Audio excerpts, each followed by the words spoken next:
Welcome back, everybody, to another episode of These Aren't the Nerds You're Looking For. Lorenzo Phan sitting here with Kevin Hord.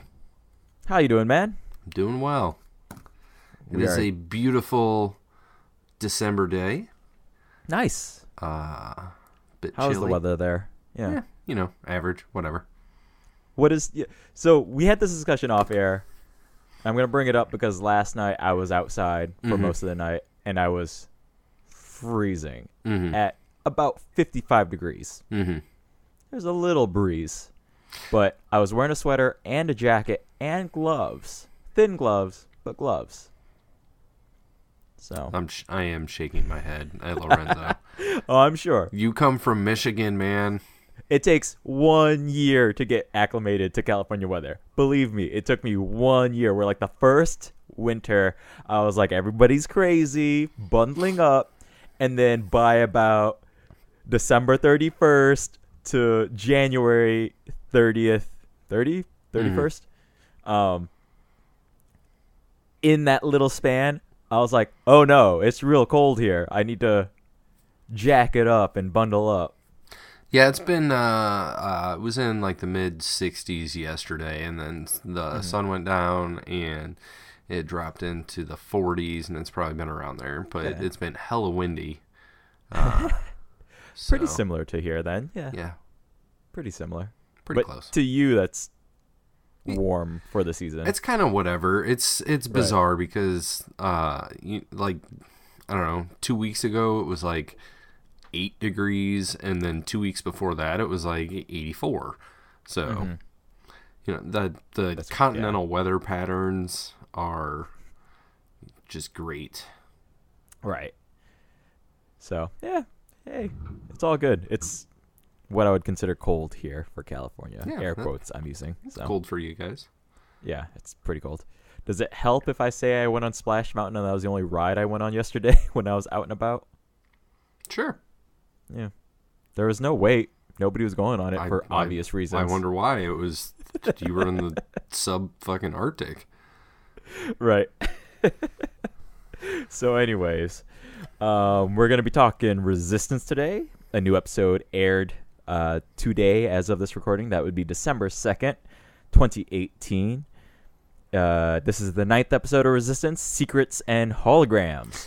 So I try not to interject too much on these Resistance episodes, but I have started to question whether or not we're accurate on which episode we're on. So we're definitely on Secrets and Holograms, right? Right. So the Disney app, which is the one you use? It's Disney Now, right? The Disney Now, yes. Yeah. So that's what we're using to watch these episodes, and this one is listed as episode 9. Everywhere else that you look, it's listed as episode 10. Even on Star Wars, right? Even on StarWars.com, like the Recruit is episode 1 and episode 2. Interesting. So, should we, in this moment, also talk about Galaxies of Adventure too? Because the YouTube channel there did something interesting regarding Resistance. I don't know if you noticed at all. I did not, but let's save that. Okay. The pertinent information then is that for the new YouTube channel Star Wars Kids, they did list the Recruit on there, and they did list it as the Recruit Part 1 and the Recruit Part 2. Right. As two separate videos, and yet they still called it the Recruit for both episodes, just in 2 parts. Not 2 episodes, but 2 parts.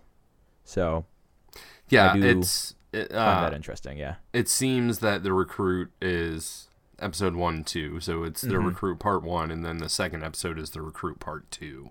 And then the third episode is, I don't know, whatever. I honestly whatever don't remember. So episode 3 is the Triple Dark, then episode 4 is Fuel for the Fire, and so on. So that would put this at episode 10. Correct. Yeah.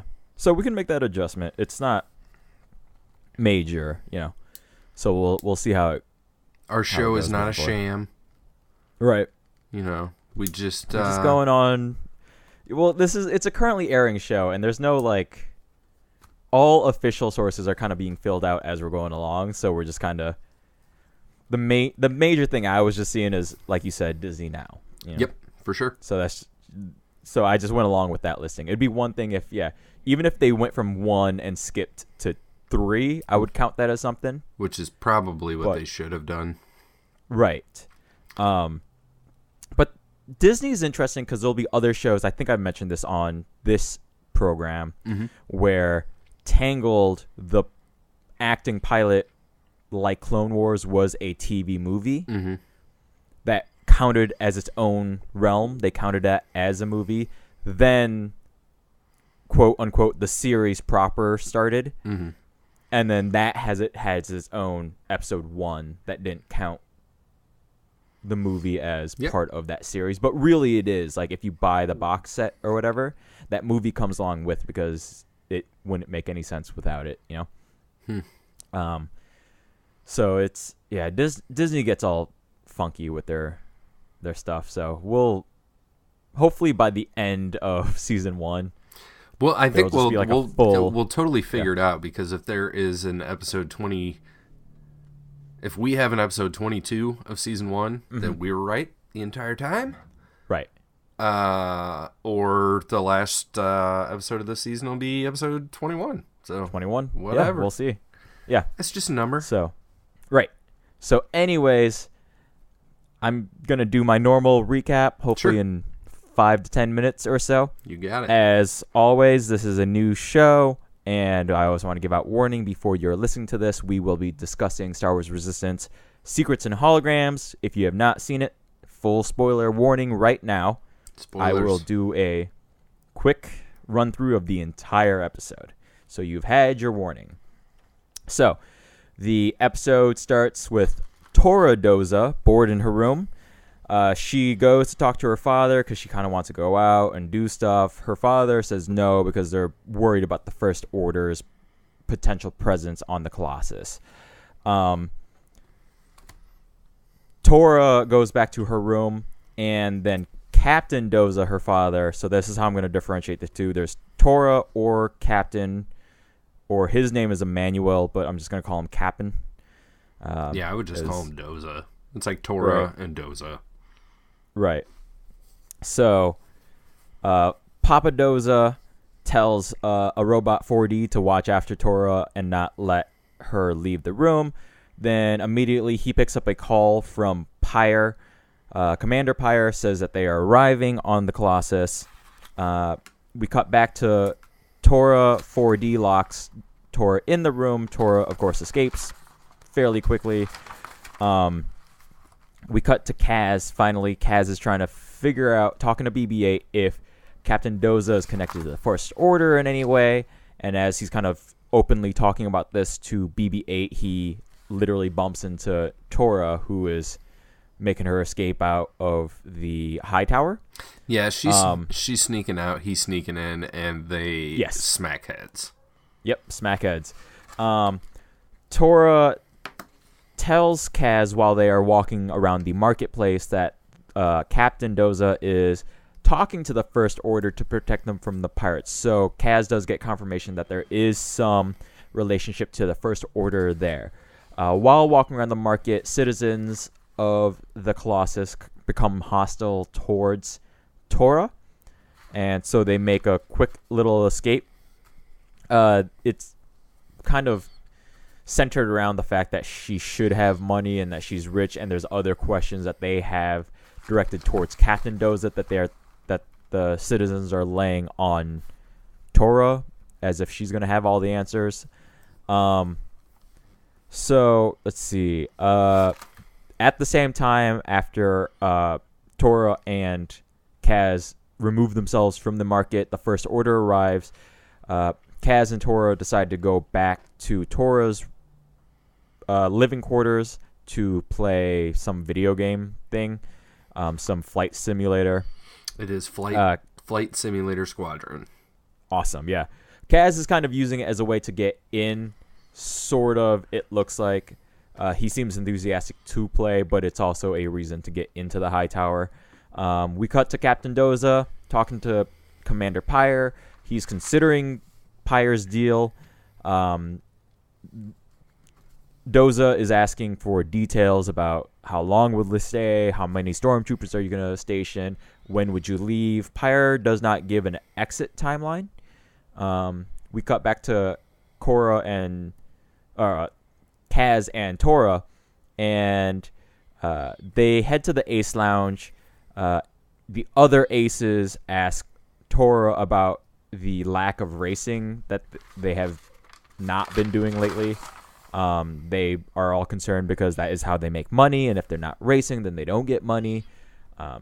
In this lounge, we discover that Rucklin is a server in this Aces Lounge. Rucklin, if you recall, is the character we met during the Fuel for the Fire episode. Is that the name of that episode? Fuel for the Fire. Yep. So that is the character voiced by Elijah Wood. Frodo himself. Frodo is there. Frodo, the good son, whoever you want to call. Whatever reference you want to make. We cut back to Captain Doza. Pyre is offering to have the stormtroopers and himself be in charge of getting rid of the pirates and extinguishing that problem. And he's talking about how this would be beneficial to both of them. He hands Captain Doza a data pad with a bunch of information on it.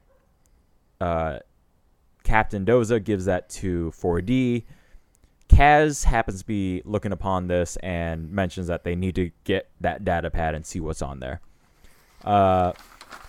So we get a little scene of Kaz in Tora's room. They play a little bit of the Flight Sim Squadron. At the same time, 4D enters, and there's this big hubbubaloo when 4D spots BB-8, starts blaring the alarms that an intruder is there. Tora is trying to calm the situation, and meanwhile, Kaz is hiding in there too, makes an escape while 4D is being distracted by BB-8. The situation gets diffused pretty quickly. BB-8 gets out of there too. So then Kaz and BB-8 together break into Doza's office. BB-8 kind of rolls around, and Kaz makes his way into the office. At the same time, Rucklin happens to be walking around the hallway, sees that Kaz is breaking into Doza's office, goes to get Doza, kind of causes a little embarrassment because Commander Pyre is still exiting the platform. And so Doza is like, "What is it, boy? Like, I'm trying to see our guests off." So Pyre leaves. Doza and Rucklin go back to his office. Kaz is looking around, sees the data pad, sees that somebody's coming back, goes and hides in a closet. Doza and Rucklin look around the office. There's nobody there. Rucklin starts to look in the closet, in which inside the closet, Kaz notices that there is an Imperial uniform hiding in there. As Rucklin goes to open the same closet, Doza stops him, likely because of the Imperial uniform that it contains. I would imagine so. Right. So Doza kicks Rucklin out. Doza's about to check the closet as well. Tora happens to interrupt and enters the office, gets Captain Doza out of there. Kaz sneaks out of the office. Tora finds him, says that she helped purposefully, knew that he had snuck into the office. Starts to ask, but they're like, Kaz kind of holds off that line of questioning and says, "I'll explain to you later. Let's get out of here first." They start sneaking out of the high tower. Tora's mode of sneaking out involves getting them trapped in a trash incinerator, not a compactor. They are stuck in there. There are lasers firing. BB-8 opens a door. Tora and Kaz get themselves out of there. And then outside of the trash incinerator room, Tora asks Kaz if he's a spy. Captain knows that he used to be a pilot for the New Republic. Kaz kind of brushes this off and gives a few other half-truths or lies or whatever. He kind of bounces around the question. Then they separate. Tora goes back into the high tower, talks to Captain Doza for a hot second, and then after Captain Doza leaves, we get a scene of Tora alone in her room asking, "Who are you really, Kazuda?" And then we wipe to fanfare. Wipe to fanfare. Yep. So. And if it was a terrible episode, we would butt wipe to fanfare. Right. So that was about a good 10-minute descriptor there. Not too bad. Yeah, so doing well. So the first things I'll mention real quick is that this episode was directed by Saul Ruiz and written by Stephanie Folsom. Yep. So those are our main credits there. Pretty much everybody else in the episode we've met before to some degree. We've seen all the aces, Rucklin, Pyre. So we've talked about who voices them for the most part. Beyond that, where do you want to start with this episode? I want to start with Tora herself. Okay, yeah. Do you know how old Tora is? No clue. 15 years old. Oh, boy. So how old is Kaz again? We got an official age on Kaz, right? Yeah, Like I think 19 Kaz or 20 or something like that? I think Kaz is like 20. Yeah, everything about that's weird. It is weird. I'm also going to say, now that we have kind of a Tora-centric episode, I've never quite noticed the accent that she has. I agree with you. It's the first time that I noticed it as well. Yeah, it's sort of like a slight Eastern European accent with a tinge of Russian in there, sort of, to my untrained ear anyways. I'm not going to say I'm great at spotting accents, hence I picked a large region like Eastern European. Right.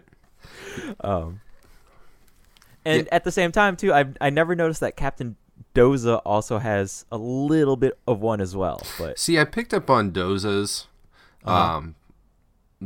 before, and this is the first time that I picked up on Tora's, and I think that they are similar, right? Mm-hmm. So I'm going to reserve my judgment of geography for at least a little bit until I get acclimated to her voice a little bit more. But right. Yeah, I totally agree with you.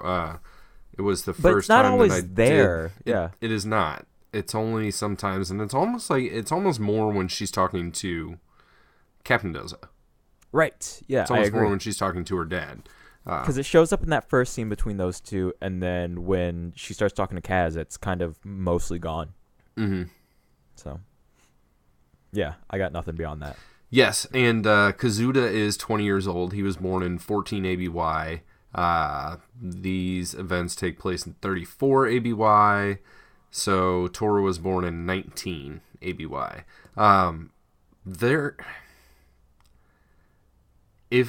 If there wasn't supplementary information that gave us these dates, mm-hmm.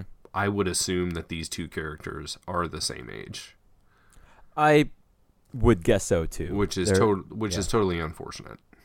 Yeah, I'm not gonna lie. Even Captain Doza's name I forgot about and had to look up just to be able to differentiate them because I kept writing. I wrote Captain at first. I was like, he has a name. I think it's Emmanuel. Yeah, but did they ever mention that in the show? I don't. They did because I remember thinking that he looked like Handy Manny, and that's right. They share the same name. Yep, that is correct. Yeah. So that'll be stuck in your brain for again, a couple minutes at least. That's fine. Yeah. So yeah, Tora is 15. Pyre is gold, which I find this weird because he's supposed to be Phasma's like right hand guy, mm-hmm. and so I'm being trivial here, but she must be like platinum and not silver or chrome because did you know real quick because I know where you're going and I think that I do. VHS box sets. No, that's not where I thought you were going at all. So the first release of the special edition on home video had two versions. Pan and scan and widescreen.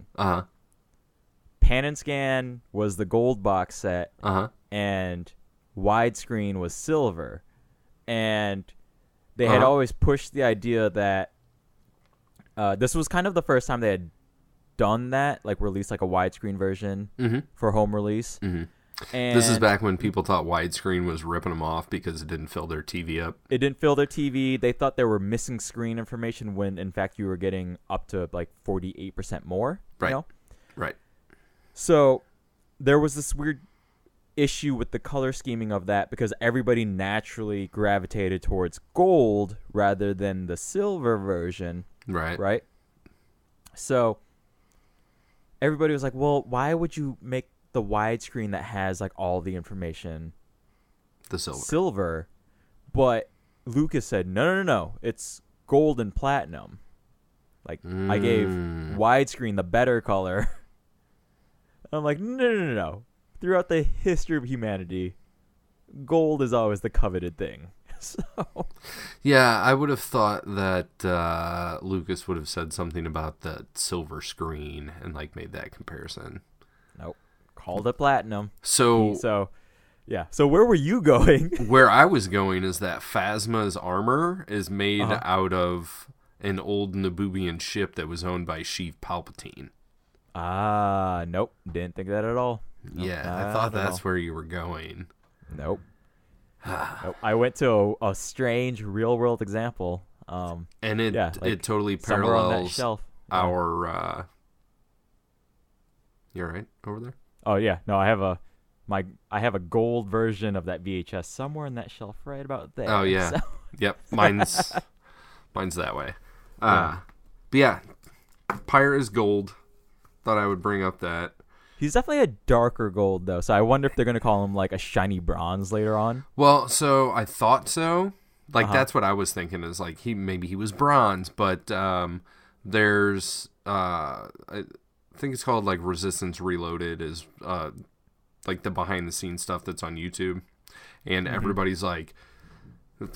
as in the people that are creating this show, right? The art directors and yada yada yada. Everybody's like, dude, Pyre's so fucking cool. Like he's the gold fucking guy, and so he's gold. Yep, he's gold. Definitely gold. Question mark: is Tora rich? I'm gonna say no. I think she gets a lot of benefits from Doza, but I also don't think Doza's rich either. I don't think so. We don't have evidence that they are rich. I think it's something the episode touches upon, and I wish they would deal with it more. I wonder if they're going to save it for a later episode. I mean, we're on episode 9/10 out of 21/22. Yeah. So I like the idea of playing with like expectations of public versus reality for private citizens sort of thing. This is something that happens a lot with, say, music industry back around 10-15 years ago when like illegal downloading was a thing, and the idea was like, hey, these people already make millions of dollars because they're showing us like all the crystal and fancy cars and rims that they're buying with their money. Yeah, that was like 20 years ago. You know that, right? Right.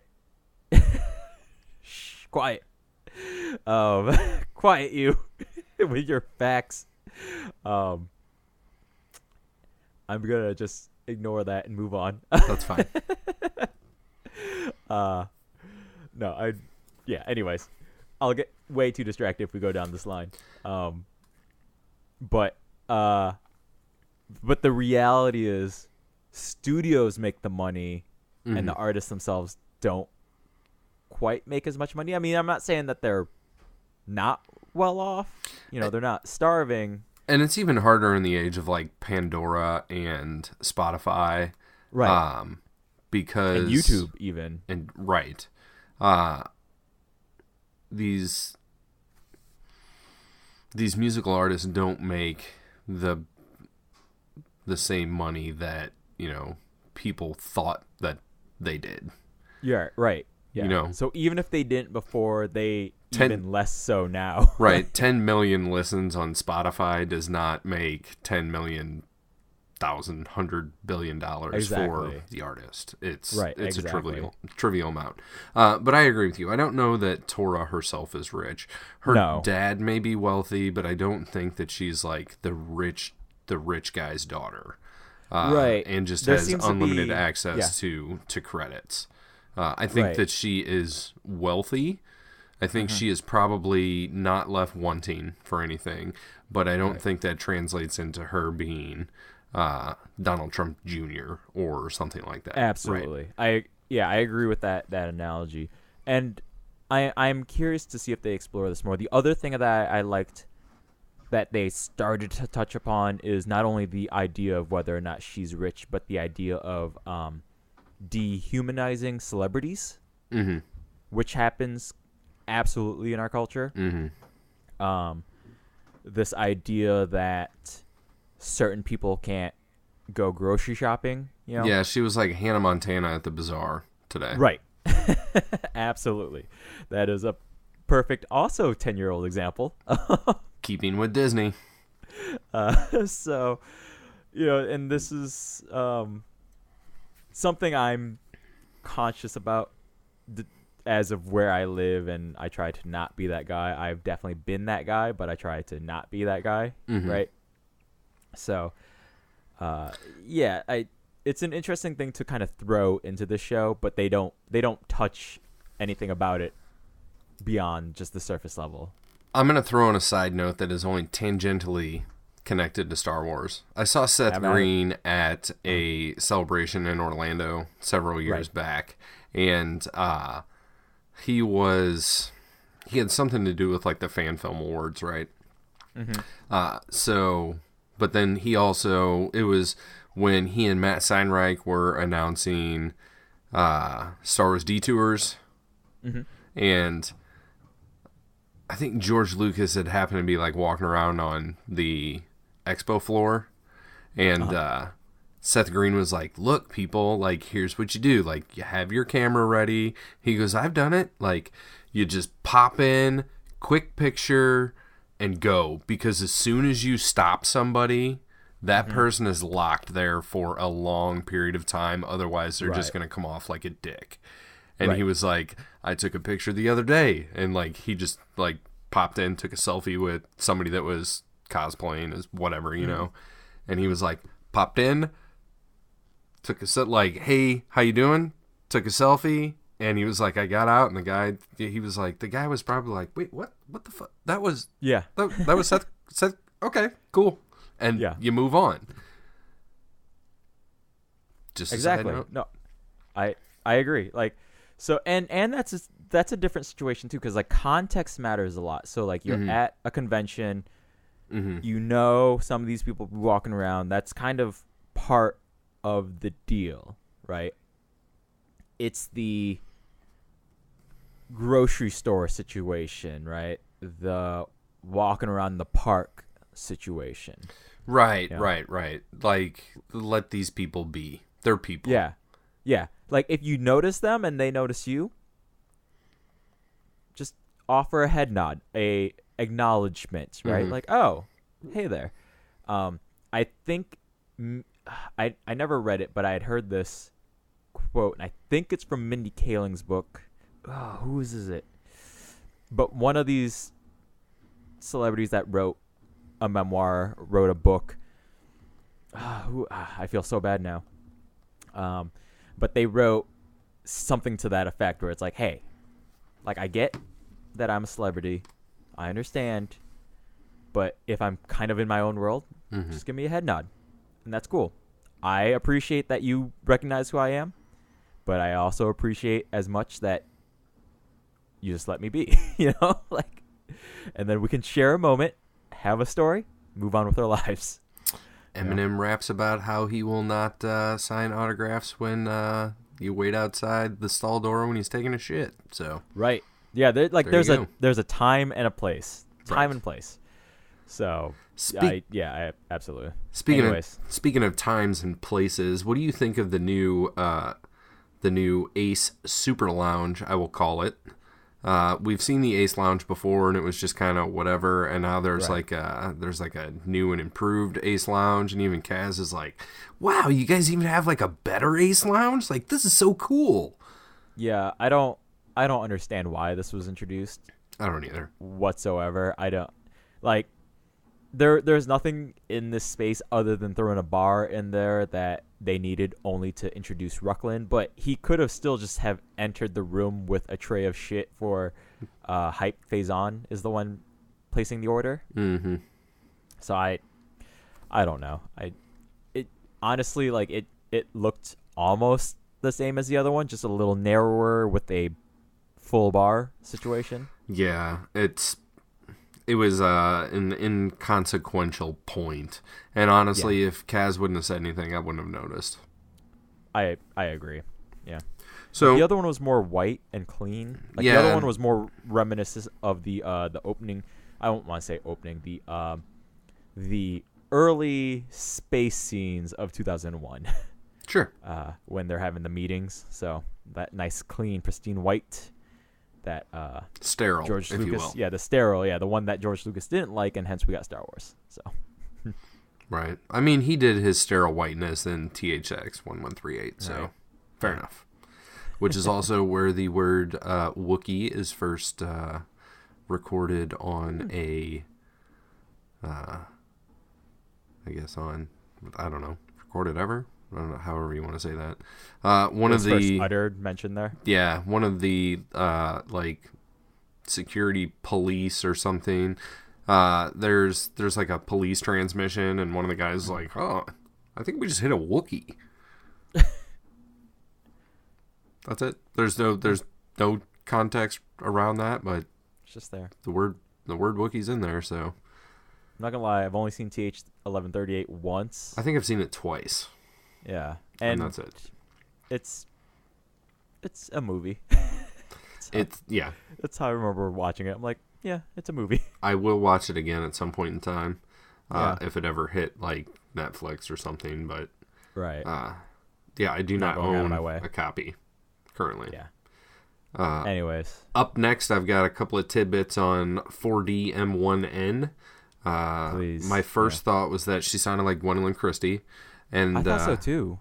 But it's not. So it's Mary Elizabeth McGlenn, who voices Freya, the red ace pilot. Right. The one that sounds Russian. Mm-hmm. Same voice actress, so kudos to her. I think 4D was a pretty cool character as far as what her role was. Is like she's like a personal assistant to Captain Doza and a nanny bot to Tora Doza. So 4D's cool in my eyes, works well. Yeah. And she has some personality that is memorable. She's not just there. Mm-hmm. Next I've got I don't know if you noticed, so Tora's room totally doesn't even look like a 15-year-old's, right? Looks like a 10-year-old's. She's got stuffed animals all over the place. Posters on the wall, cool. That's whatever. That's good for any age. But she does have, out of the stuffed animals, ones that I recognized were an Ewok with like a green hood. One that really appeared to be Max Rebo. I was trying to figure that out too. Was that the one that Kaz was holding that he was hiding behind? No, the Max Rebo one is like on the wall, almost in like an inset little like niche space thing. Mm-hmm. She has many, so it'd be easy to miss. But if you do happen to go back and rewatch this, there's totally an Ewok like sitting. She's got like bunk beds or something. Right. Some sort of loft situation. Or like a pod bed that has like a top to it. I'm not really sure. But the Ewok's in there. The potential Max Rebo is somewhere on the wall on like an inset shelf. So after that, they get caught by Ruckland, right? or Kaz gets caught by Ruckland sneaking into Doza's office. So my question is, what do you think Ruckland was doing there to begin with? Oh, that was my question. I had that question as well. I don't know. I think that's just a story thing that they threw in just to. There is no reason given, and there's no reason for him to be there. I don't think. Plot convenience is all. Yeah, that's it. Okay, that's all I got. That's kind of where I was going. Yep, plot convenience is all. Do you believe that Doza is an ex-Imperial? No, I think that's a red herring. Okay, I completely think that's a red herring. so what do you think that is? What do you think the actual explanation is? I don't know as of right now, but like Doza's definitely concerned about it, but then why would he have it? Mm-hmm. You know, that's my question. I feel like he's too well known of a person, at least on the Colossus, to hide something like that. Right. And it doesn't seem like it's necessarily like a bad thing. Like there's so the black ace, and I'm not talking about color of skin, but I'm talking about color of ship, because the aces are like the Power Rangers, where like everybody has their own fucking ship color, and they all dress in the same color. You know, Tora is like the teal and coral colored one, right? And then Hypephazon is green, but he just happens to have green skin also. Freya, as I mentioned, is red. Griff Halloran is black, and he's a white dude that used to be a pilot. He used to be a TIE fighter pilot. And he's got Imperial cog tattoos and shit, like, but he's like openly ex-Imperial, like nobody gives a shit. So why cares? Yeah. Why would it matter that that Doza was potentially an ex-Imperial? Right. And that's why I call out that this is a red herring. We will see. But I agree. Like it would be easy enough for any of these people to just look up Captain Doza's past if he has one of that nature. Right. So he's hiding something. I don't think that it's that he's an Imperial. But why he has those clothes, I don't know. I wonder if it's clothing that he holds on to because he also used to be a spy, maybe, or something. You know? Like J. Edgar Hoover used to like to dress in dresses. Right. That, you know, that's something. Maybe Doza is like an Imperial crossdresser, or however you would like to define him, as like it makes him feel. He likes the body image of himself in the straight lines of an Imperial uniform. Maybe. I don't really know. My next question is, you good with that? We moving on? Okay. Yep. You had mentioned that Tora knew that Kaz was breaking into her dad's office. Yes. And I think that she probably should have known, because when they see Captain Doza with the datapad, Kaz looks at BB-8 and he's like, "Yo, we need to get that. We need to get that datapad." Like right in front of her. And he's like 4 feet away from her, right? But there's that. I didn't see any inclination up to that point that that she knew what was going on until she comes. So she comes in and she distracts Captain Doza, and they leave together in the turbo lift. And when her dad puts his arm around her and he says something, I don't know, I didn't write it down, but she really has like this just frowned expression on her face. So it's like she knows something's up, right? Yeah, but she doesn't know exactly what it is.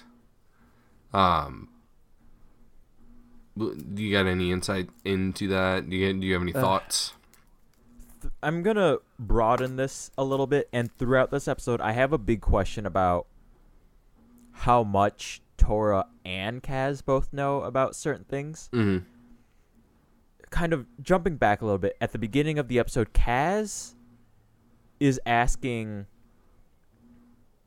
or he's bringing up something that seems too logical for Kaz to kind of be pondering. He's talking to BB-8 about how Poe wants him to figure out if Captain Doza has a connection to the First Order, and he's placing it in a way that is so straightforward that to me it's out of character for Kaz. Okay, so I might be able to explain that. If you look back at one of the previous episodes, the High Tower, Aunt Z straight up tells Kaz, Doza is involved with the First Order. Right. He's got this shady shit going on. So I think that Kaz is probably feeding off of that. And he's searched. And my guess is that he reported back to Poe, like, hey, my intel, in air quotes, tells me that this Doza guy is involved with the First Order. He has seen the First Order come to the High Tower and have some type of interaction there, right? And so Poe's like, investigate more. I think you're onto something. Find out some info and get back to me. That's the way that I have seen things. So I was completely cool with him talking to BB-8 about, hey, we need to get into the High Tower to get this information because that's where we're going to find it. My issue is still that everything it's such a leap. Before he was just this weird bumbling kid who didn't know how to spy, and then now he's like, hey, I have this information, now we just have to find the evidence for it. Okay. That is a normal, logical next step, but because Kaz has been so fucking stupid up until this point, even just the act of him saying, hey, maybe before we figure anything out, like, Poe wants evidence, let's get evidence. There's something about that still doesn't fucking sit right with me because everything we've seen up to this point is just him being a bumbling idiot, you know? Mm-hmm. So that is kind of my thing there, because then throughout the rest of the episode, he is kind of leading Tora to get him into the High Tower. And again, it's like those little things are too knowing for me for Kaz to pull off.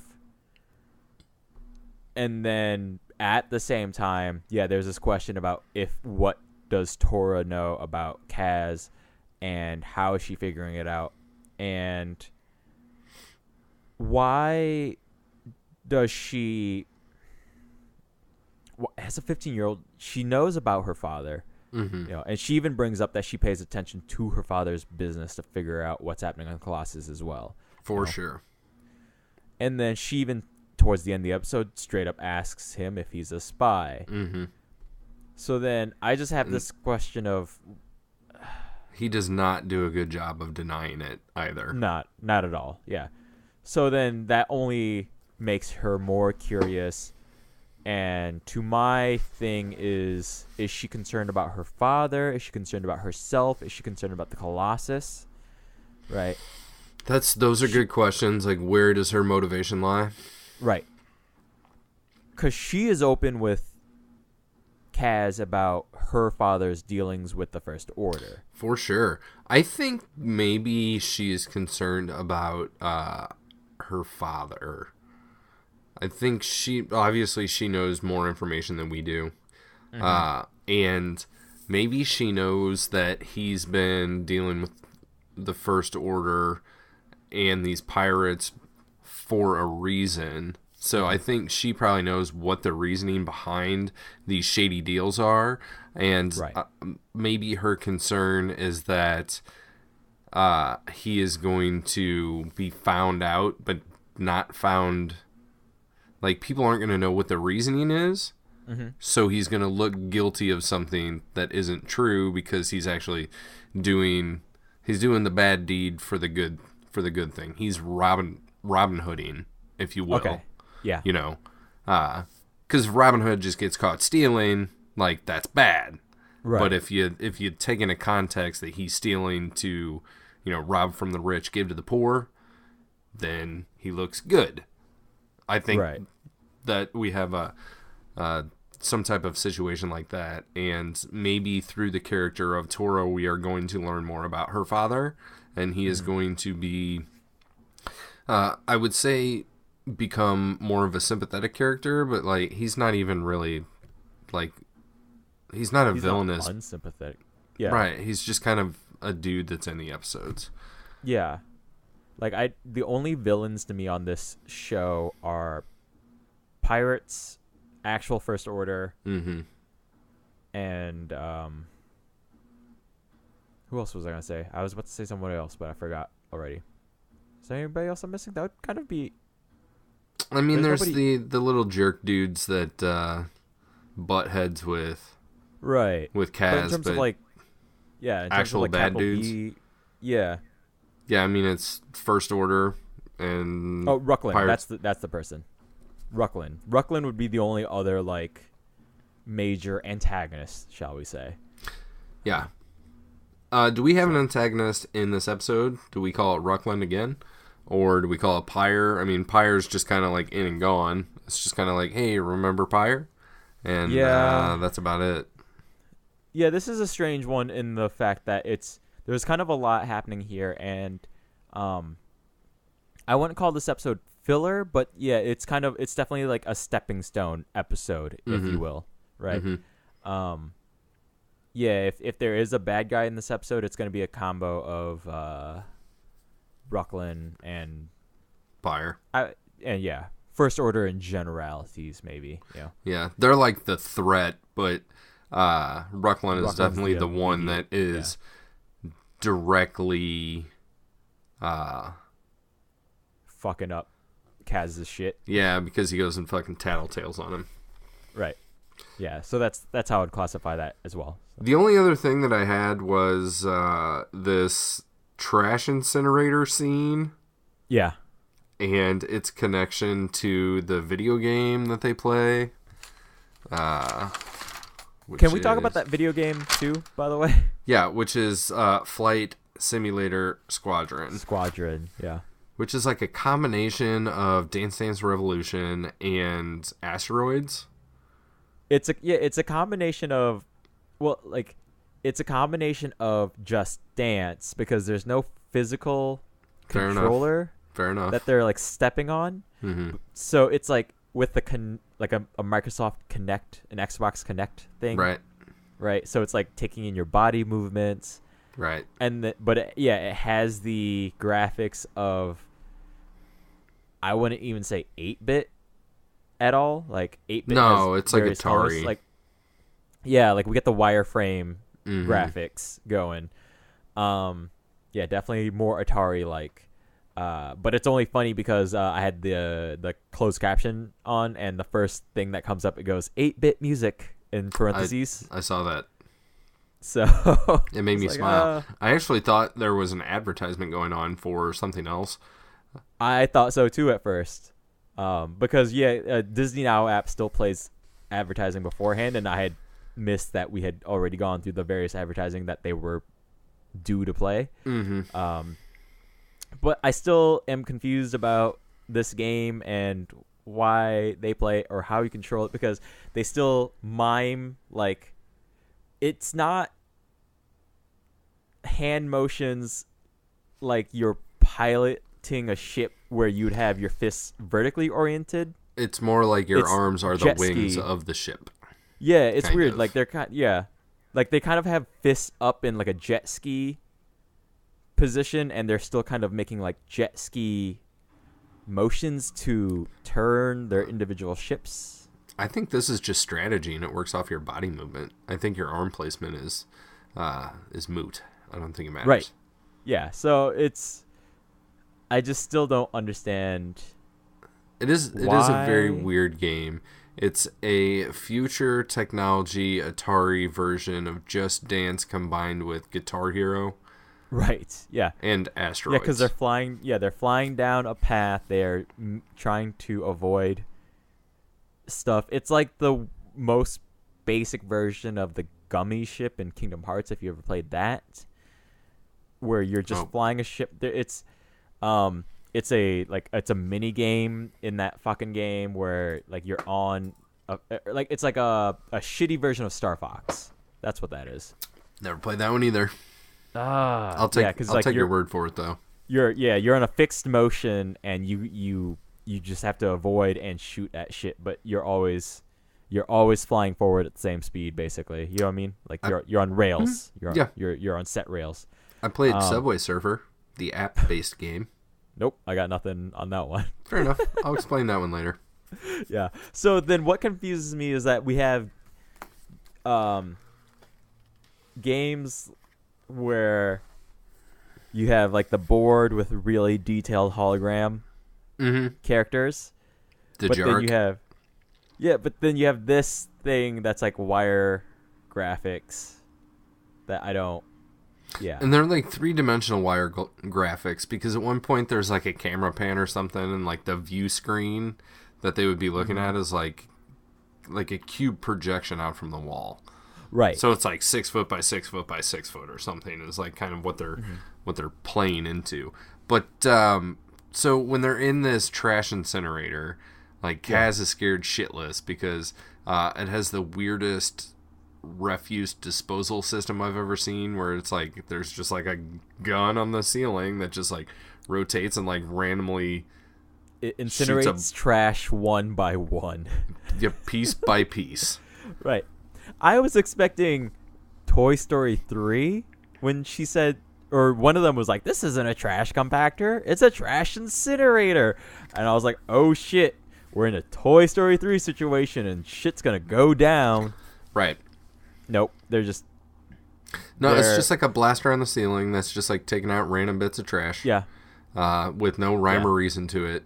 Nope. So BB-8, being the badass that he is, takes off across the trash pile to open the door, and it doesn't seem like there's enough trash in here to start blasting shit, because BB-8's got like a clear floor path or whatever, but apparently it's the third day of the third cycle is trash whatever day. Is trash incinerating day, whatever that equates to as far as regular time on this planet. Or like, are there power? I mean, they're a fuel station. Is there like power concerns for laser blasting? I don't get it. It's a setup so that they can use their skills of I keep forgetting the name of this thing.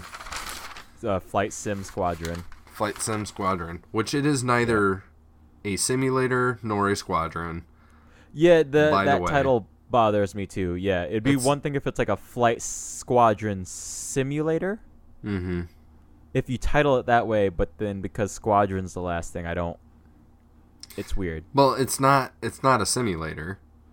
No, yeah. It's a video game. And I know that there are some video games that are simulators, but there's no, like, I've seen the aces fly and they don't dance around in their ship to make it move around. So there's no simulation of flying a ship, and there is no squadron because for the most part it like you control a single ship. Yeah, so, like, I'm not gonna lie. Like, the reason the game bothers me so much is because it's a non-real game, and that's fine. But then a big pet peeve of mine is fake video game playing in any sort of media representation that's not video game related, where two characters will just like button mash to all holy hell, but like nobody plays video games that way, you know? That is the way that I play video games, especially some old boxing game on Sega Dreamcast. That is fine, but then they'll like show a football game where you're just running down the field and all you would be doing is holding a joystick essentially. But they always show like a person like wildly flinging that joystick around in every fucking direction while mashing every other trigger on the fucking game. So it's kind of like that thing that gets to me as well. Right. It sounds something like this. Right. Yeah. It's like watching fake hacking in a movie too, where somebody's just like, or fake programming where they're like wildly clacking keys, and I'm like, programming is like execute. Why? Come on. So that's why that bothers me. And then trying to feed this into like a payoff with the fucking trash thing. Yeah, so the payoff is that they use their flight simulator squadron skills to dodge blast, like trash incinerating blasters or something. But like I didn't even understand it at first because it doesn't. That's because there's it doesn't no make pattern. Any sense. There's no pattern to it, random. and it also reminded me of the scene from Ocean's 12. Do you remember that film at all? You'll have to remind me. So there's a scene where like there are two villains in that movie essentially, where the gang have to pay back Andy Garcia's character from the first film, and to do that they have to steal another egg. But there's like a competitor thief that's also trying to steal like the Fabergé egg or whatever. Okay. And there's a randomized. This is the one where Julia Roberts' character pretends to be Julia Roberts. Yes. Yeah. Gotcha. So, she gets credited as Tess playing Julia Roberts in this film, which is funny. It is funny. So, the French villain bad guy, the egg is in the center of a room with like 100 lasers that randomly just sweep around, and there's no pattern to it. So his solution to sneaking past the lasers is to, and throughout the movie during various montages, we get the dude breakdancing for no reason, but the payoff is that he does dance moves anticipating where the lasers will be, dances around them, and just goes with the flow because the lasers are randomized. Didn't Catherine Zeta-Jones do this in a movie, but it wasn't breakdancing? It was just sexy. Her booty, just showing up in a shot. Yeah. And that would be Entrapment with Sean Connery. Not a great movie. Wasn't a bad movie, but not a great movie. I mean, I guess parts of it are memorable. Maybe. It'd be Catherine Zeta-Jones's booty. That'd be it. Yeah. So Kaz and Tora. Tora's the one that figures it out. Like, we can just pretend it's a video game and simulate your squadron with your feet. It's silly. It's just all silly. So they get out, and that's all the notes I got. I mean, the last one was about Tora asking Kaz whether or not he's a spy, but we've covered that. So yeah, let's throw the hammer down, drop the axe, man. I'm giving this one. This one's hard for me. I'm going to fall on the side of thumbs down. Okay. This is an episode that's neither good nor bad to me.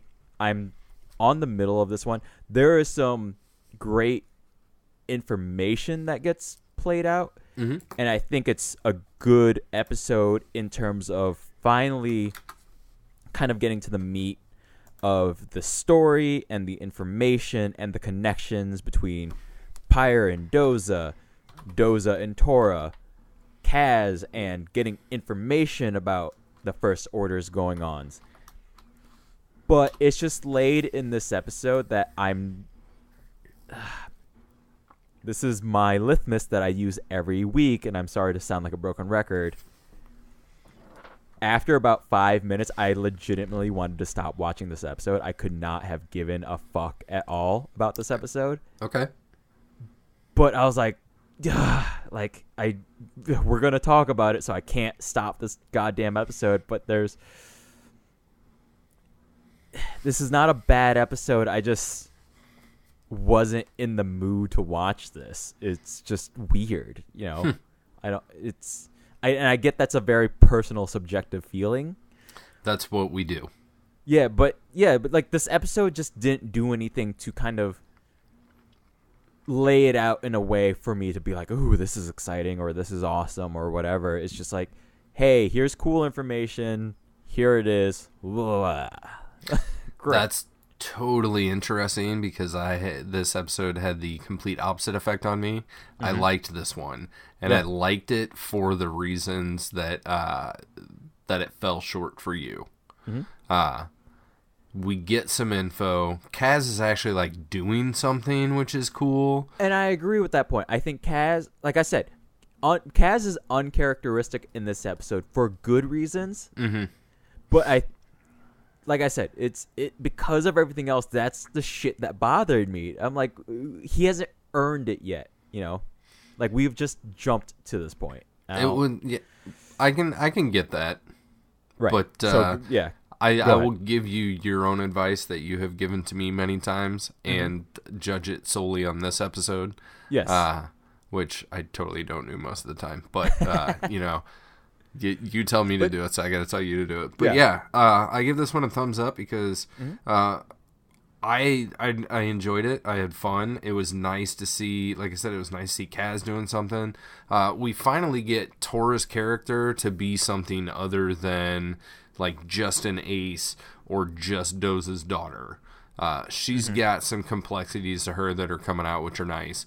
We have this little mystery of Doza himself and this Imperial uniform, right? And he definitely does seem conflicted about accepting the help of the First Order, because I think he's smart enough to know that something's going on.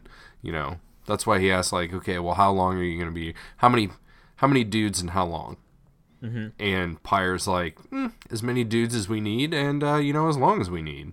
So I think Doza knows that he's getting fucked, but he's determining. He's kind of stuck in a He seems stuck, but we don't really know why. Right. And he's balancing the level of being fuckness with something that we also don't know about. So my one-word review of this episode was informative, and it definitely has me interested to see what's happening next. This gave me enough to make me want to watch the next episode, if that makes sense. See, and that is still part of my problem, is that episode was... I wanted to like this episode because of all the information it gave. It just... unto itself, there is no beginning, middle, and end to this episode to me. Yeah, it's all okay. Like I'll go along with that. That's I cannot argue that. Yeah, like that is my main issue with this episode, where by the time it ended, by the time we got to that trash incinerator, I was just kind of confused as to if that was supposed to be like... It's like this episode knew that it had to kind of deliver a lot of information, but didn't have any sort of action scene that they thought children might want. And then threw in that trash incinerator, but it was so low stakes, but I guess they could have potentially actually died, but it didn't feel like that, Maybe. Right. So that's kind of, yeah. Like I said, I'm very the middle here. Like it's, I love the information we got. I just wish the episode was better about the delivery. Like if you could just give it a meh, you'd give it a meh. A meh, yeah, exactly. It's just but we don't do that on the show. So that's why I'm going. That's why I'm going down here, because like it couldn't win me over in the first 5 minutes, and I was just kind of like in a meh zone the rest of the way. So hey, fair enough, man. Yeah, and that surely colored my feeling the rest of the episode.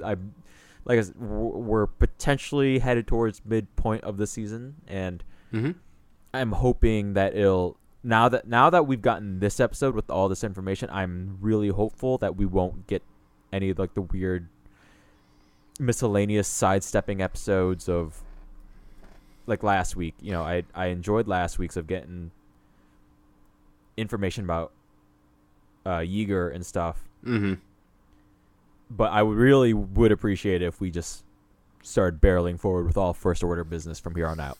Yeah, I agree with you. It would be nice if we kind of have a little bit of cohesion instead of these kind of side plot things that may or may not be relevant to anything else. Yeah. So, like, do you think Ruckland's gonna play anything big in the future, or is he still just gonna be like the whiny little like asshole in the corner every time? I think he's gonna just kind of be like a thorn in Kaz's side that pops up every now and again, right? And or maybe there will be like some type of confrontation in the season finale, that Kaz has to overcome. Right. He's going to be a salty bit of adversity on your French fries, if you will. Right. So, do you think Recklin will turn and help Kaz out? No. Do you think that's a possibility? I do not. All right. I do not. Do you think any good guys will become bad? That's a Disney favorite. That's a Disney favorite to do in animation. They've done it like a dozen fucking times. I don't know who that would leave. I mean, the good guys are essentially like Niku, Tam, Bucket or Gear, Bucket. Yeah, I mean, Bucket is like a Bucket's non-character in this fucking show anyway. It's You like, don't think hey, Bucket's here's gonna be like Bucket, Bucket, and then like you never. You don't think like Bucket's gonna be like the creature from Harry Potter of this universe that, you know, No. he's like the racist asshole house elf the whole time? No. I always told you Niku was a fucking mudblood. Like, whoa. Oh, man. Where did that come from? And then we'll find out that Niku's not green. Right.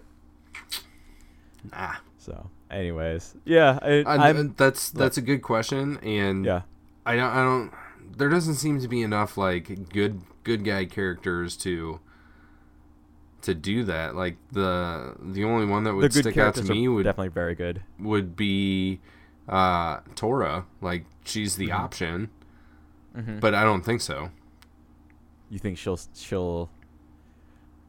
Yeah, like there will be some conflict amongst Kaz trying to keep information from her and her trying to get information from Kaz. Mm-hmm. But yeah, I agree with you. I think in the end she will. Once everything's on the table, she'll be like, "Oh, why didn't you just fucking tell me this whole time?" or something to that degree. Yeah, it's unfortunate she's only 15. He's 20. It's weird. That's really weird to me too. Because Kaz does say, Kaz is like, yeah, like we're the only ones on this platform that are close in age, and then that's why they're gonna become friends or something like that. Man, I gotta find out how old Tam is and Niku. Right. Niku the Nikto. Yeah. So. Yeah, it's that part still bothers me, but what can we do? Please think about the ages of characters going forward, especially female characters, to all people writing children's shows. Yeah, I agree with that. It's one really thing that weird. we can do is come back next week to discuss Station Theta Black. Awesome. And we could also give our thanks out there to Lindsay, who does our intro-outro music. You can reach her at strangefantasymusic@gmail.com. We can thank Kevin over on Twitter. You guys can thank Kevin over on Twitter at They Call Me K-Dub. He was generous enough to do some artwork for us, so thanks to him. Shouts out to him. If you guys want to get in touch with us and let us know what else we could do, right? I'm on Twitter at Not The Nerds. Lorenzo's over on Facebook at Not The Nerds Podcast. Good old email, notthenerdspodcast@gmail.com. That about covers our social media presence at the moment. And if you don't have anything else, you can listen to us on iTunes, Stitcher, Google Play, TuneIn, I believe are all the options. We are also available on YouTube. Anywhere you listen to us, please leave a comment, review, like, whatever is happening on any of those platforms. Yeah, subscribe. YouTube, you got the option to have notifications sent to you. So I think it's like a bell, right? You click the bell, you get a ding whenever we drop an episode. So something like that. I would say, tell a friend. If everybody can get like one more person on board, we got twice as many people as we had last week. That'd be awesome. So a bigger community of people talking about resistance would be better. Maybe we can answer some of these questions. So yes, we always like more voices in the conversation. Absolutely. All right, that's all I got. So Yeah, so Until again, then. next week is Station Theta Black, and until then, I've been Kevin. Lorenzo here. These aren't the nerds you're looking for. Bye-bye.